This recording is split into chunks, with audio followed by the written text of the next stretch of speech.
जय श्री श्याम। फ्रेंड्स, दोस्तों, स्टूडेंट्स, आज इंश्योरेंस क्लेम का हमारा 5वां लेक्चर है जिसमें हम स्टॉक पॉलिसी के बारे में डिस्कस कर रहे थे। पिछले लेक्चर में भी हमने स्टॉक पॉलिसी को डिस्कस किया था। इसको आगे बढ़ाते हुए आज हम आरबीडी का एग्जाम्पल नंबर 4 करेंगे। इसमें थोड़ा सा कल वाले एग्जाम्पल से डिफरेंट रहेगा। आपको मैंने बताया था कि स्टॉक पॉलिसी को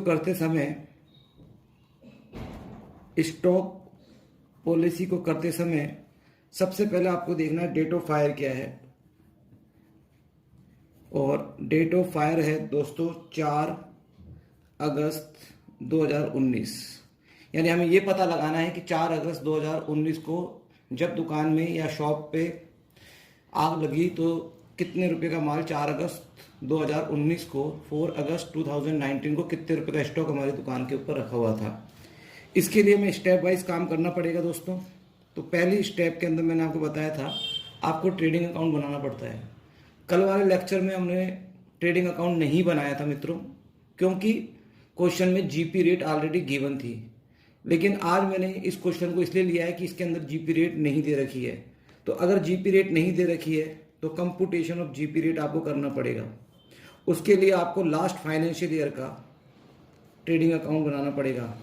अब last financial year according to question हमारा जो है वो होगा for the year ending 31 March 2019। ये हमारा लास्ट फाइनेंशियल ईयर है। आप समझ ही गए होंगे कि शुरुआत कहाँ से होगी। 1 अप्रैल 2018 से स्टार्ट करेंगे हम। यानी इस फाइनेंशियल ईयर का हमको ट्रेडिंग अकाउंट बनाना है जिससे हम जीपी रेट निकाल सकते हैं। इसके लिए दोस्तों आपको लास्ट फाइनेंशियल ईयर की सारी इंफॉर्मेशन क्वेश्चन में गिवन होगी। Like opening stock, like purchase. अब ओपनिंग स्टॉक कौन सा होगा?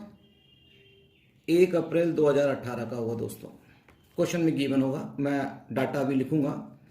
परचेज जो होगी वो अप्रैल टू मार्च 18 to 19 की होगी, क्वेश्चन में गिवन होगी। उसी तरह से डायरेक्ट एक्सपेंसेस, ये कंपलसरी नहीं है कि क्वेश्चन में हो। अगर हो तो आप लिख दीजिए, नहीं है तो आपको लिखने की जरूरत नहीं है। अकॉर्डिंग टू क्वेश्चन इस क्वेश्चन में कोई भी डायरेक्ट एक्सपेंसेस क्वेश्चन में नहीं है, इसलिए मैं नहीं लिख रहा हूं। उसके बाद आपको यहाँ लिखनी है सेल्स भी आपको 18 to 19 अप्रैल टू मार्च लिखनी है। अभी लिखूंगा डाटा में। उसके बाद यहाँ आपको बैलेंसिंग फिगर के रूप में क्लोजिंग स्टॉक जो है आपको लिखना है। क्लोजिंग स्टॉक कब का होगा दोस्तों? 31 मार्च 2018 का होगा। 31 मार्च 2019। अप्रैल का अगर ओपनिंग स्टॉक है तो डेफिनेटली 31 मार्च 2019 का क्लोजिंग स्टॉक होगा। अब मैं यहाँ डाटा लिख रहा हूँ, लेकिन डाटा लिखने से पहले कुछ इंपॉर्टेंट बातें हैं जो मैं आपको बता देना चाहता हूँ। और वो इंपॉर्टेंट बात है ओपनिंग स्टॉक और क्लोजिंग स्टॉक से रिलेटेड। और वो क्या रिलेटेशन है वो बताता हूँ मैं आपको। कि कभी कभी स्टॉक का जो वैल्यूएशन होता है ना दोस्तों,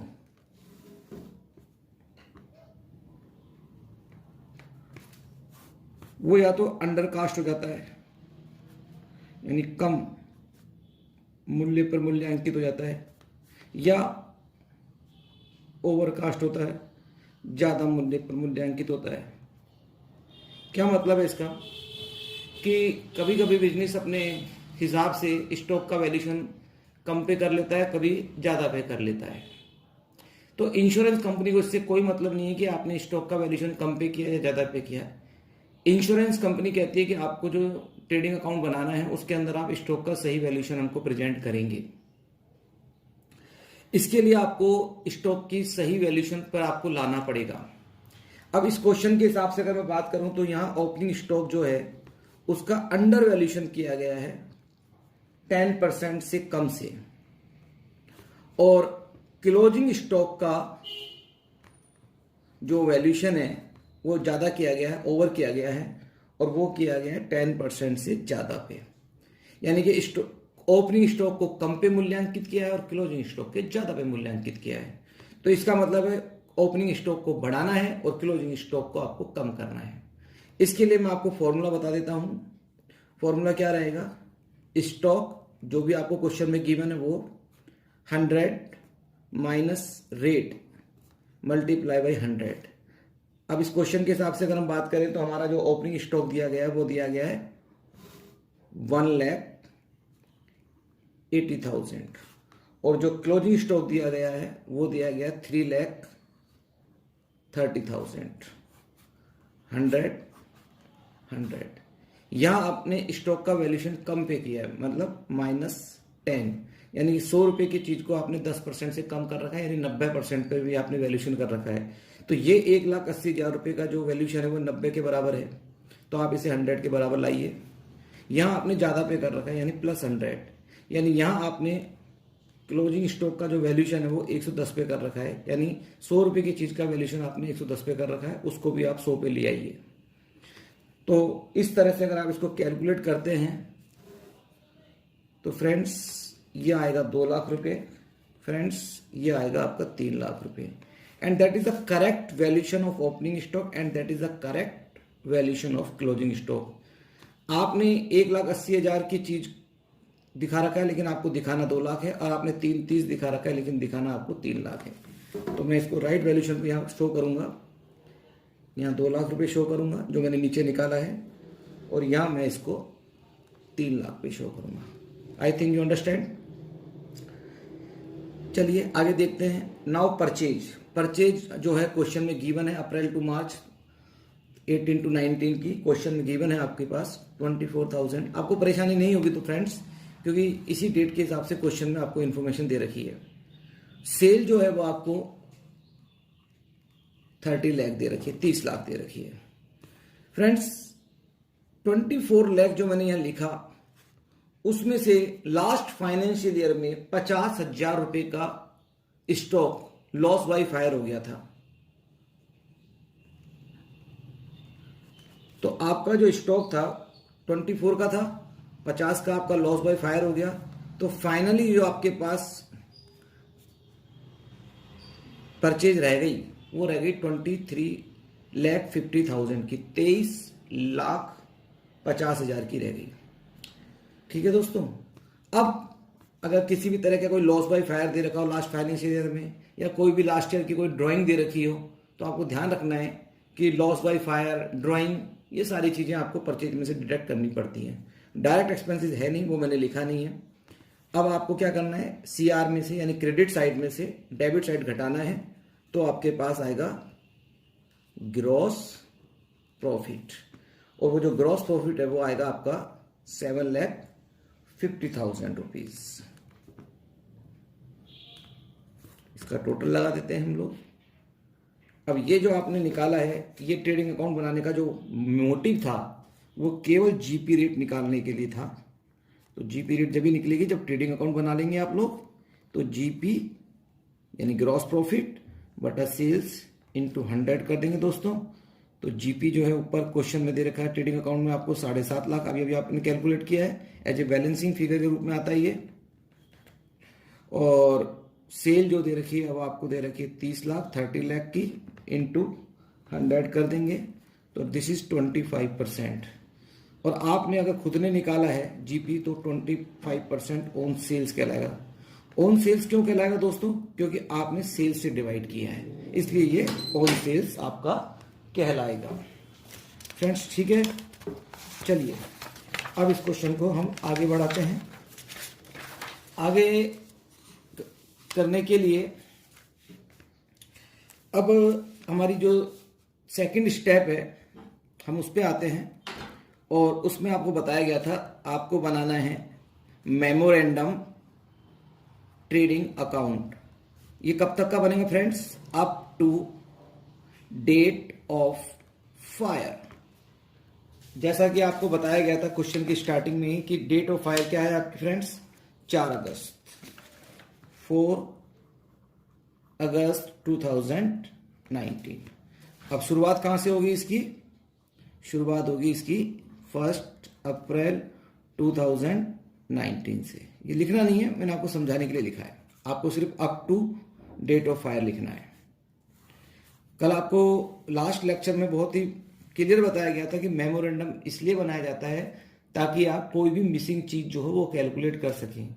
ट्रेडिंग अकाउंट इसलिए बनाया जाता है ताकि आप ग्रॉस प्रॉफिट को फाइंड कर सकें।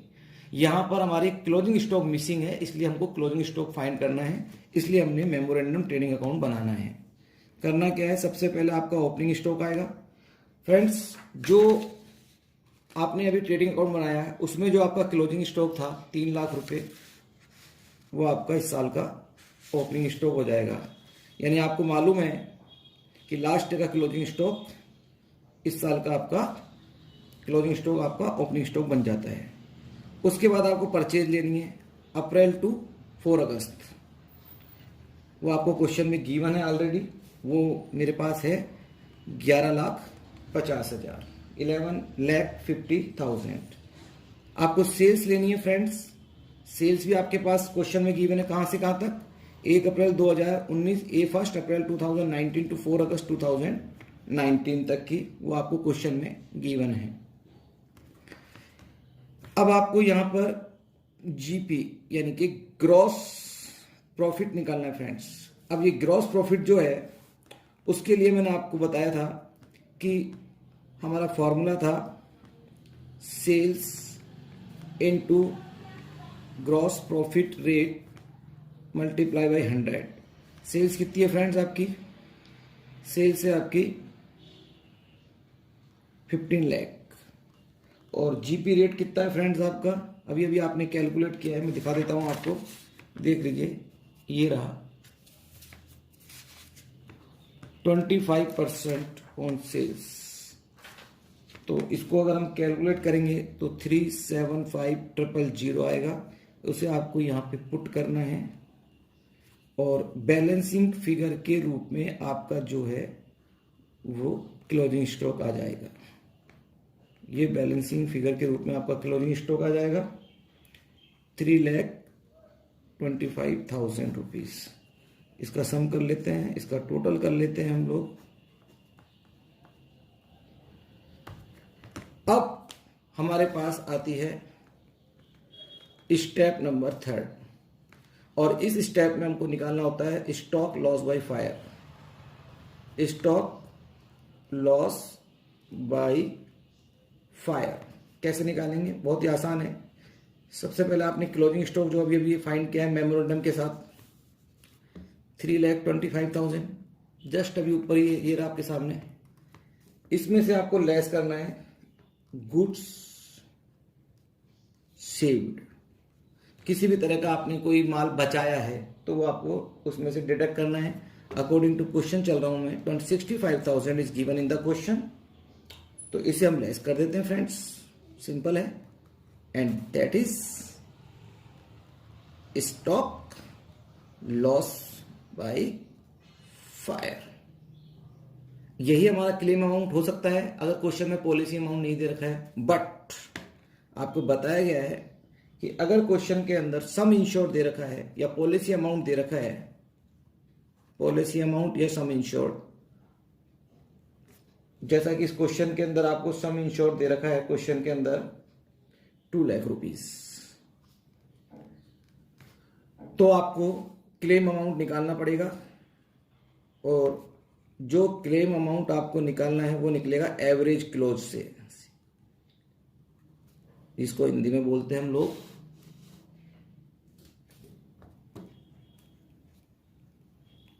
औसत वाक्य से निकालेंगे। इसका फॉर्मूला क्या हो जाएगा, स्टॉक लॉस बाय फायर। आप बिना फॉर्मूले के भी वैसे ही लॉजिक के साथ कर सकते हैं। कितने रुपए का आपका स्टॉक जल गया, ये क्लेम आपको कब मिलता, जब आपकी पॉलिसी कितने रुपए की होनी चाहिए थी, आपको इक्वल टू क्लोजिंग स्टॉक। और आपका जो क्लोजिंग स्टॉक है वो क्वेश्चन में कितना है, closing stock multiply by some insured policy amount. अब स्टॉक लॉस बाय फायर अभी अभी आपने निकाला है 2,60,000। क्लोजिंग स्टॉक यानी ये वो अमाउंट है जितने रुपए की पॉलिसी आपको लेनी चाहिए थी, वो आपको मैंने अभी बताया था 3,25,000, 3,25,000 rupees multiply by sum insured, और sum insured is already given in the question and that is 2 lakh rupees. So आप इसे कैलकुलेट कीजिए दोस्तों। 1,60,000 इज योर क्लेम अमाउंट। आपका loss by stock loss by fire जो था वो 2,60,000 का हुआ था फ्रेंड्स, लेकिन आपको जो क्लेम एक्सेप्टेबल होगा वो 1,60,000 का होगा। इंश्योरेंस कंपनी आपको 1,60,000 का क्लेम ही एक्सेप्ट करेगी, बिकॉज आपने अंडर पॉलिसी ले रखी है, आपने पॉलिसी कम रुपए की ले रखी है। ये पूरा का पूरा 2,60,000 रुपए का क्लेम आपको उस कंडीशन में मिलता जब आपका सम इंश्योर 2 लाख रुपए से 2 लाख या 2 लाख रुपए से ऊपर का हो जाता। ठीक है दोस्तों, इस तरह से आपको ये करना है। इसके प्रिंट नोट्स और इस क्वेश्चन का पीडीएफ मैं आपको कमेंट डिस्क्रिप्शन बॉक्स में डाल रहा हूँ। और अगर आपको किसी भी तरह की कोई प्रॉब्लम हो पढ़ने में तो कमेंट बॉक्स में जाके आप मुझसे क्वेश्चंस कर सकते हैं, मैं आपको इसके बारे में डिटेल में बता भी दूंगा।